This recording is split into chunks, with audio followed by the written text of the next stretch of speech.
simply Shoeboxes here, and I'm going to show you how I pack things into a shoebox. I showed you an earlier video recently, which I will link up at the top, of how I go through and pick the items to put in the shoebox. And normally when I'm done going around the packing party we have set up, it could be similar to a store if you took this in, that's about how popping out of the top it is, and then I end up, sorry I just did the tripod, then I end up managing to fit it all in. So I wanted to show you my kind of process for doing that. First thing I do is I get some sort of tray. This is a banker's box lid. I try to store some of my things year round, so I like to use that. And I like to take everything from here and put it in here and kind of lay it out and then try to pack it back rather than try to adjust what's already in there. I just like to have something to corral it because often I'm packing around other shoebox supplies and it can be easy to forget something and I don't want to forget anything. I also have a dress here that's bonus. If I have room at the top, I'll drop that in. It's always good to have some bonus items that you don't absolutely have to have in that box, but it would be nice, so then if you have any room, you can use that room up. Okay, you may notice I have things kind of laid out, hygiene in one corner, toys in one corner, school supplies, clothes. There is a reason for this, and that is so that I can double check my list in my head and make sure I have everything I want to put in, which is a very good thing to do because I just realized I was so busy looking for bright pink items to make this a pink box, I didn't get any soap. So I'm going to go get that, and I'll be right back and change the camera angle, and I'll show you how I pack it all in. Okay. I always start with the flat items. So I actually left these in here. I happened to lay these in here. This is the, that was two Lego type kits I had. And I was able to get a really good deal on them, so I was able to put them both in here. And that was a base plate I bought from Dollar Tree to go with them, and there they are all taken out of packaging. It's one hint for fitting a lot of things taken out of packaging. I don't think the boxes would be, I'm not sure if these boxes would have even fit. Well, I guess that box would have, but you can see how much room it would have taken up. So, much better to take out of packaging, and then I always start with all the flat things. One thing I like to do is take stickers or something and put it at the very bottom, so when she thinks she's all done with her excitement, she has one more little thing. And then, along the back, I stand up notebook, coloring book, that kind of thing.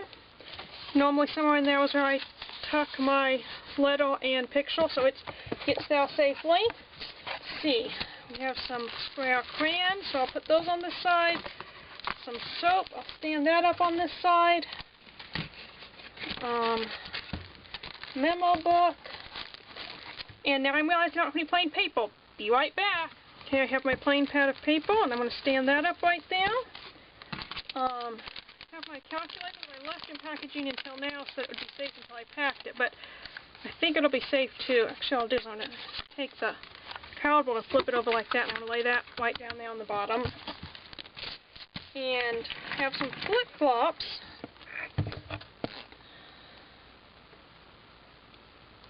Which are tied together, which if I was organized and had scissors over here, I would cut apart, but I don't, because I'm in my studio, not my packing station. So, let's see if I can untie them. And I have found, for me, what I have found is that I do best if I stand my flip-flops up, one on each side, because the bottoms are pretty flat, and then the, actually, shove them down here. Okay, yeah. And then there's no wasted spaces, it's all really, really tight here. And I'm going to lay the memo books and plain paper in there too. And so then there's no lost space there, okay? I'm leaving this in here because it's kind of like a school supply kit case, and plus it will keep that safe. So as you see, I'll leave a few things in there, packaging, if it seems to be protecting it. Okay, that I can just shove right down along that side. One thing I always think about is what are your kind of big awkward items? And try to kind of figure out how to fit those in first and slide other things in. This is a bead kit. I'm going to slide that on this side. This is the school supply kit, so obviously it has long pencils and things. So I'm going to lay that out like that. And I'm going to, while I'm thinking about it, drop my toothbrushes. We buy these in bulk, so they're only like, I forget, like 5 cents a piece. I'll put the link below to where you can see reviews of those items. So you can put a lot in. So I'm going to put those over there. I like to put them far away from the soap, so if the soap gives off any smell or flavor, it doesn't affect that. So I've got to see, okay, he's going to squish a lot, so I can put, well, or she, so I can put some more underneath there. Looks like a good hole full of marbles. And I'm seeing I've got holes here, so I'm going to try to see if I can find a Hot Wheel cowl is a good thing to kind of stay on. It doesn't get smashed too flat, the straps don't, but yet that space is taken up. Trying to see what I can put on the other side. What I may just do is take these gloves, fold them up, and kind of put them in there. Okay. That's still flat on the bottom. Want everything flat that can possibly be flat. I'm going to take the comb and just slide it right there.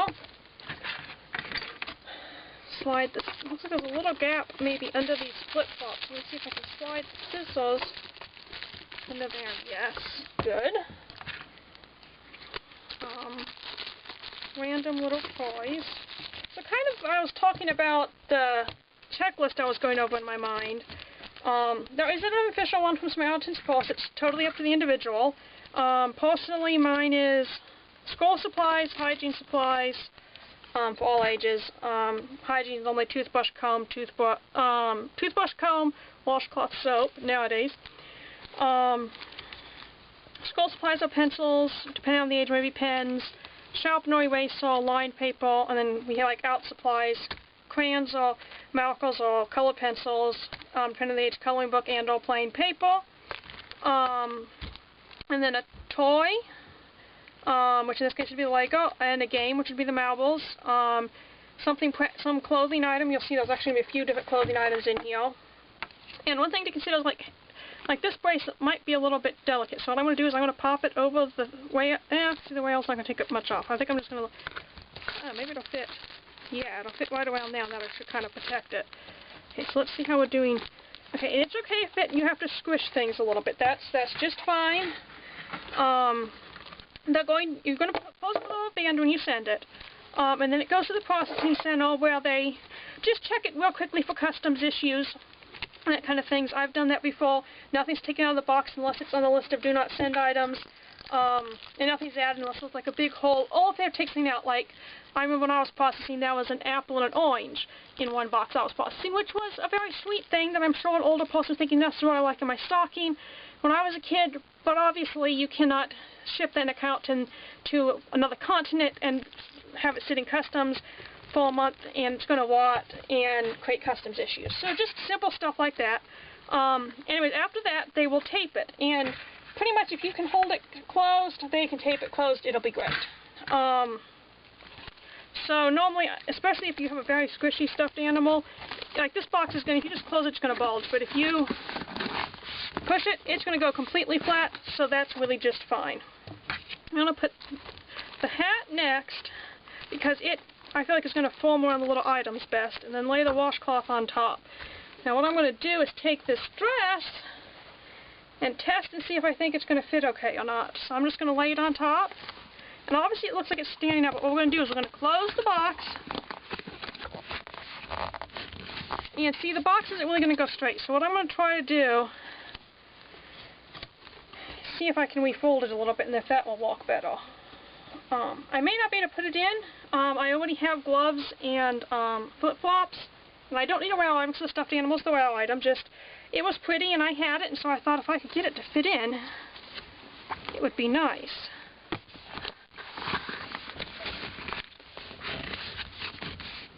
Okay, let me try this one more time. I really feel like I'm getting close. Let's do that. See, let's flip the nail rail around. So there's a kind of a gap down, and the elastic part up there, drawstring part up there, will go in that, and that will fold all nice and flat. And we're going to fold this over. And it's going to go out of the frame because I kind of have to push on it and see if it's going to work. Okay, the answer is yes. It will squish practically flat. I mean, the lid may not be absolutely flat, but I think if you push tight enough it would be, so I think that's good. So that is how I pack one of my boxes. I'm pretty sure the wall is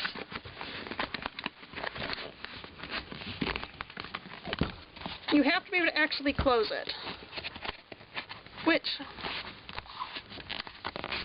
as you can see, I can close it. I can close it all the way. It's just going to bulge a little bit, so that's fine.